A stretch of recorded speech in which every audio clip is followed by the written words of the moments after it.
رسول پاک نے عرض کی، میں نے اللہ کی بارگاہ میں عرض کیا، فرمایا کہ آمین مولا کریم اگر تو کہتا ہے ہلاک ہے تو میں بھی اس پہ آمین کرتا ہوں۔ اور تیسرا وہ بندہ، رمضان آیا، اس نے روزہ نہیں رکھا اور اس نے روزہ نہ رکھ کے اپنے آپ کی بخشش نہ کروائی، وہ بھی ہلاک ہے۔ روزہ رکھا اور روزے کی بات بھی پوری کی تو اس لیے کوئی مشکل نہیں ہے۔ زبان حلق سوکھتا ہے، زبان سوکھتی ہے، کیا ہے یہ؟ کوئی پیاس ہے؟ قیامت کی پیاس بڑی سخت ہے۔ یہ کوئی پیاس ہے؟ کربلا کی پیاس بڑی سخت تھی۔ یہ کیا پیاس ہے؟ کربلا کی پیاس بڑی سخت تھی۔ بندہ کہتا ہے پتہ نہیں مجھے کیا ہو جائے گا، میں نے روزہ رکھ لیا تو یہ کیا ہے؟ یہ بھوک اور پیاس کیا ہے؟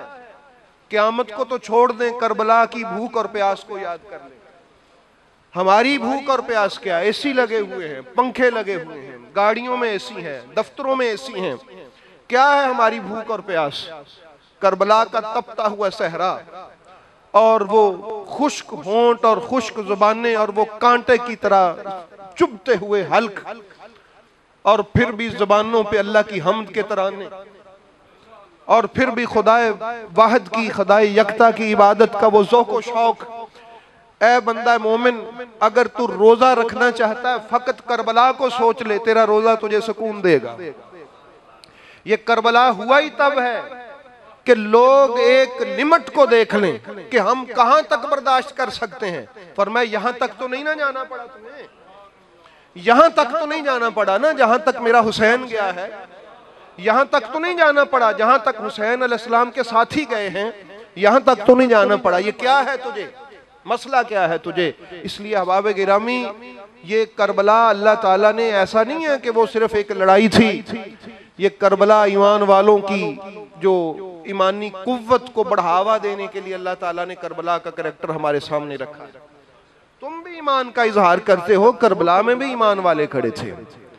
میں تو کہتا ہوں کربلا میں ایمان کھڑا تھا، ہاں ایمان ہی کھڑا تھا وہاں۔ تو اس لیے احباب گرامی یہ ہمیں سمجھ لینا چاہیے کہ کچھ نہیں ہوتا۔ اس لیے فرمایا کہ رمضان آئے، اس لیے جو پیچھے روزے گزر گئے ان میں ہم سے کمیاں بھی ہوتی ہیں، کوتاہیاں بھی ہوتی ہیں، اس کو ہم اون کرتے ہیں، مانتے ہیں، لیکن اللہ سے معافی مانگ لیں، اللہ آج بھی معاف کر دے گا۔ کتنے گناہ معاف کر سکتا ہے اللہ؟ کوئی اس کی لمٹ نہیں ہے۔ کربلا میں دیکھیے سب شہید کر دیے، انہوں نے قتل کر دیے، ٹکڑے ٹکڑے کر دیا رسول پاک کے گلشن کو۔ آخری امام حسین کھڑے ہیں، اس سے بڑا ظلم نہیں ہو سکتا تھا، اس سے بڑا گناہ نہیں ہو سکتا تھا، پھر بھی دیکھیے رسول اللہ کے بیٹے کا اللہ کی رحمت کی طرف اور اللہ کی رحمت کا تعارف کروانے کا انداز دیکھیے۔ پھر بھی فرمایا اوے کربلا والو، اگر تم مجھ سے ہاتھ روک لو، شبیہ مصطفیٰ قتل ہوا ہے اکبر، علی کے بیٹے قتل ہوئے، اہل بیت کا گلشن تاراج ہوا ہے، اس سے بڑا گناہ نہیں ہو سکتا، اس سے بڑا نہیں ہو سکتا۔ پھر اس کے باوجود بھی اگر اب بھی تم ہاتھ روک لو، اب بھی تو تمہاری بچت ہو سکتی ہے۔ اب بھی اگر تم ہاتھ روک لو، اب بھی، اور سمجھ جاؤ کہ تم کیا کر رہے ہو۔ احباب گرامی قدر، کیا لیول ہے خدا کی رحمت کی بلندی کا!